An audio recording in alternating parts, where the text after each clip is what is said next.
Hello everyone, my name is Thanh. I'm a software engineer at Katalon, and today I want to talk about how you can overcome the trap of reproducing test failures with smart troubleshooting. Let's begin.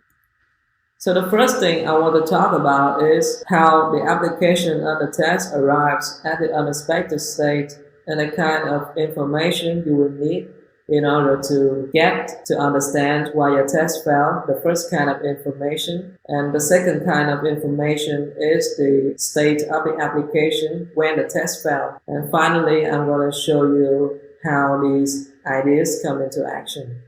So let's talk about how the application of the test arrives at an unexpected state. So it's natural in test automation and in software development in general that applications continually evolve. And to catch up with these evolutions, automated tests have to evolve too. When testers fail to change these tests, failures will occur. There are many sources of information to diagnose the test failures. Indirect information such as execution logs are useful, but they are indirect because you have to read the log and then mentally reconstruct how the test execution actually runs. The better kind of information, which is direct information, is video recordings. It is obvious to look at a video recording and know what's going on with the test, and most often it is enough that you look at a video recording that you understand why your test fails. However, there are some challenges with the kind of video recordings that are usually implemented. So the popular kind of video recordings technology nowadays are video recordings on the window level. So this poses some difficulties. The first thing is that because it records on the window level, you cannot do other things while the tests are being executed on your machine. And this is because if you do other things, then the final recording will contain your actions rather than the test executions themselves. And the second limitation is that because on the window level recording, headless executions will not show up. Therefore, there will be no recording for headless executions. And to overcome these challenges, it is recommended that you invest in technology or solutions that provide you with a more fine-grained video recording, and that is the browser level recording. The second thing I want to talk about is the state of the application when the test fails. So knowing how the test is executed often is enough to understand when it fails, but sometimes it may not be sufficient. This is because there may be some invisible properties of elements that are corrupted or invisible overlays over elements that are impossible to detect by the naked eyes. So you cannot look at a video recording or an image to know why your test failed specifically when these scenarios do occur. And in those cases, you will need the HTML source code of the page when it fails. If you have the HTML source code, then you can inspect the structure and see if any properties are corrupted or if the elements are being hidden by other elements.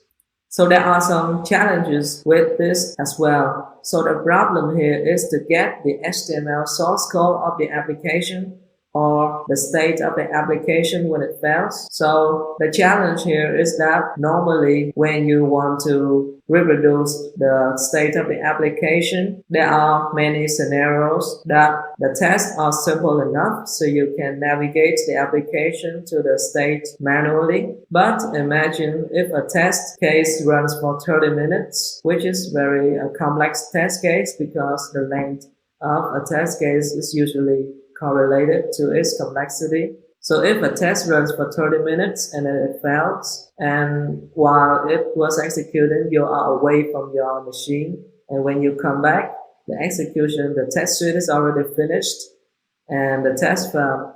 So now it is very difficult to manually reproduce the state of the application when the test fails. And this is especially worse for complex test case with data-driven nature because it uses a lot of data from a lot of data set combined, and you multiply that with the possible workflows, then the amount of complexity is very huge, and it is virtually impossible that you can reproduce the state of the application when it fails manually. So in the worst case, the cost of getting the HTML source code at the state of the application when the test fails can be very expensive. Now, to overcome this challenge, one easy solution is to capture the state of the application at the time when the test fails. Luckily, there are open source technologies that can help you with this. Okay, so enough talking, let's see some demo. So I have prepared a test case. The content is irrelevant and will become obvious when we later view the execution's video recording. So I've also added this test case into a test suite and then add these test suites into a test suite collection. So I want to execute the test case with two browsers, one headless and one regular browser. So let's execute the test, and I've designed these tests to fail, and we will see how exactly can we see the browser level recordings as well as having the state of the application at the time when the test fails.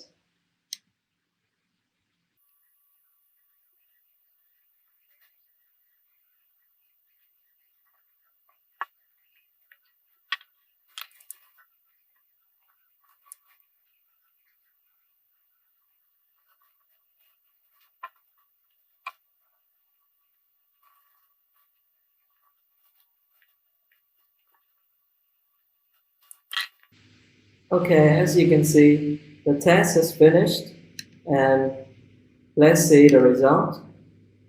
So as you can see, these two tests fail, and let's see with the headless browser why it fails.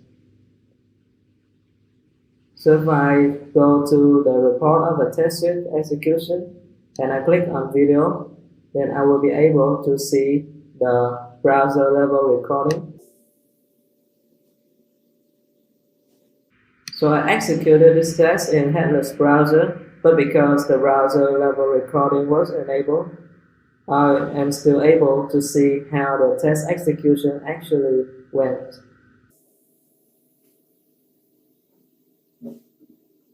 So this is where the test fell. From looking at it, I still have no idea where the test fell.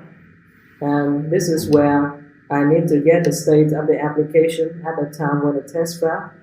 So if we go back to the regression suite and then go to the auto report of the execution on a regular browser, then you will see that I can access the state of the application at the time when the test fell.